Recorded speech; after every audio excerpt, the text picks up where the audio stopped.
Akala po nila sarado ang restaurant. They thought the restaurant was closed. Akala po nila sarado ang restaurant. Sa tingin po namin, maganda ang panahon bukas. We think the weather will be nice tomorrow. Sa tingin po namin, maganda ang panahon bukas. Pag-iisipan ko po at ipapaalam ko sa inyo. I will think about it and let you know. Pag-iisipan ko po at ipapaalam ko sa inyo. Tinuruan niya akong magbisikleta. She taught me how to ride a bike. Tinuruan niya akong magbisikleta. Nagtuturo kami ng yoga class tuwing Miyerkules. We teach a yoga class every Wednesday. Nagtuturo kami ng yoga class tuwing Miyerkules. Tuturuan nila ang mga bagong boluntaryo kung ano ang gagawin. They will teach the new volunteers what to do. Tuturuan nila ang mga bagong boluntaryo kung ano ang gagawin. Naglakbay sila ng magkasama sa loob ng 3 linggo. They traveled together for 3 weeks. Naglakbay sila ng magkasama sa loob ng 3 linggo. Naglalakbay siya na backpack lang ang dala. He travels with just a backpack. Naglalakbay siya na backpack lang ang dala. Maglalakbay sila tuwing bakasyon ng klase. They will travel during the school holidays. Maglalakbay sila tuwing bakasyon ng klase. Tumulong sila na magtayo ng mga bahay para sa komunidad. They helped build houses for the community. Tumulong sila na magtayo ng mga bahay para sa komunidad. Tinutulungan ko ang mga anak ko sa kanilang homework. I help my kids with their homework. Tinutulungan ko ang mga anak ko sa kanilang homework. Tutulong silang maglinis pagkatapos ng party. They will help clean up after the party. Tutulong silang maglinis pagkatapos ng party. Tinanong ko po ang guro pagkatapos ng klase. I asked the teacher a question after class. Tinanong ko po ang guro pagkatapos ng klase. Pinapakiusapan namin ang kapitbahay na bantayan ang aso kapag nagbiyahe kami. We ask our neighbors to watch the dog when we travel. Pinapakiusapan namin ang kapitbahay na bantayan ang aso kapag nagbiyahe kami. Pakiusapan mo siyang tumulong sa event. You are going to ask her to help with the event. Pakiusapan mo siyang tumulong sa event. Umiyak sila ng luha ng kagalakan sa graduation. They cried tears of joy at the graduation. Umiyak sila ng luha ng kagalakan sa graduation. Umiiyak kami ng luha ng kagalakan sa mga kasalan. We cry happy tears at weddings. Umiiyak kami ng luha ng kagalakan sa mga kasalan. Paki-like at subscribe po. Please like and subscribe. Paki-like at subscribe po. Iiyak sila kapag nagpaalam sila. They will cry when they say goodbye. Iiyak sila kapag nagpaalam sila. Naalala niya ang pangalan nito pagkatapos ng maraming taon. She remembered his name after all these years. Naalala niya ang pangalan nito pagkatapos ng maraming taon. Naaalala ko ang una kong araw sa eskwela. I remember my first day of school. Naaalala ko ang una kong araw sa eskwela. Aalalahanan nila ang itinuro mo sa kanila. They will remember what you taught them. Aalalahanan nila ang itinuro mo sa kanila. Tinawagan nila kami mula sa airport. They called us from the airport.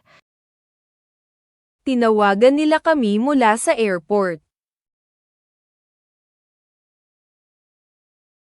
Tinatawagan ko po ang mga magulang ko tuwing linggo. I call my parents every Sunday.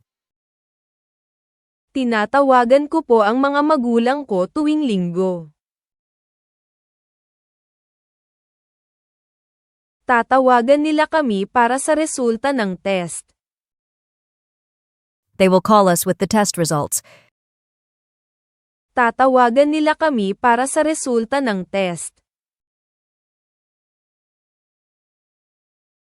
Nawala ang bagahe nila sa airport. They lost their luggage at the airport. Nawala ang bagahe nila sa airport. Palagi niyang nawawala ang susi niya. He loses his keys all the time. Palagi niyang nawawala ang susi niya. Mawawala yang resibo mo kung hindi mo itatabi. You are going to lose that receipt if you don't put it away. Mawawala yang resibo mo kung hindi mo itatabi. Alam po nila ang tungkol sa sorpresa sa buong panahon. They knew about the surprise the whole time. Alam po nila ang tungkol sa sorpresa sa buong panahon. Alam ko po kung nasaan ang post office. I know where the post office is. Alam ko po kung nasaan ang post office. Malalaman po niya kung ano ang gagawin. She is going to know what to do. Malalaman po niya kung ano ang gagawin. Nakita niya ang luma niyang kaibigan sa tindahan. She saw her old friend at the store. Nakita niya ang luma niyang kaibigan sa tindahan. Nakikita nila ang isa't isa sa eskwela araw-araw. They see each other at school every day. Nakikita nila ang isa't isa sa eskwela araw-araw. Magpapadoktor siya sa Lunes. She is going to see the doctor on Monday. Magpapadoktor siya sa Lunes. Sumang-ayon ako na tumulong sa event. I agreed to help with the event. Sumang-ayon ako na tumulong sa event. Sumasang-ayon ako sa opinyon mo tungkol dito. I agree with your opinion on this. Sumasang-ayon ako sa opinyon mo tungkol dito. Sesang-ayon siya pagkabasa niya ng proposal. She is going to agree once she reads the proposal. Sesang-ayon siya pagkabasa niya ng proposal. Sumakit ang ulo ko buong araw kahapon. I had a headache all day yesterday. Sumakit ang ulo ko buong araw kahapon. May 3 silang anak. They have 3 children. May 3 silang anak. Magkakaroon ako ng mas maraming libreng oras sa susunod na buwan. I will have more free time next month. Magkakaroon ako ng mas maraming libreng oras sa susunod na buwan. Nagising po ako alas 5 kaninang umaga. I woke up at 5 this morning. Nagising po ako alas 5 kaninang umaga. Gumigising po kami ng maaga tuwing may pasok. We wake up early on school days. Gumigising po kami ng maaga tuwing may pasok.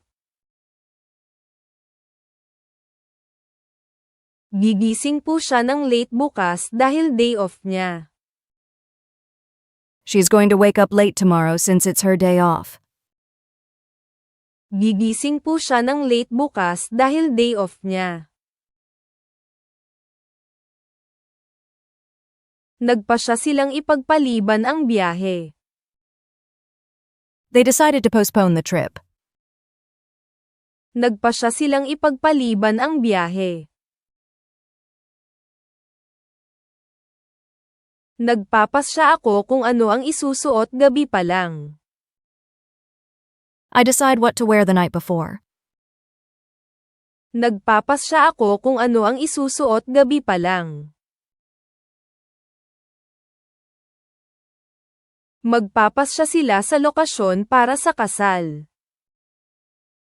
They will decide on a location for the wedding. Magpapasya sila sa lokasyon para sa kasal. Nag-ehersisyo ako ng 1 oras sa gym. I exercised for an hour at the gym. Nag-ehersisyo ako ng 1 oras sa gym.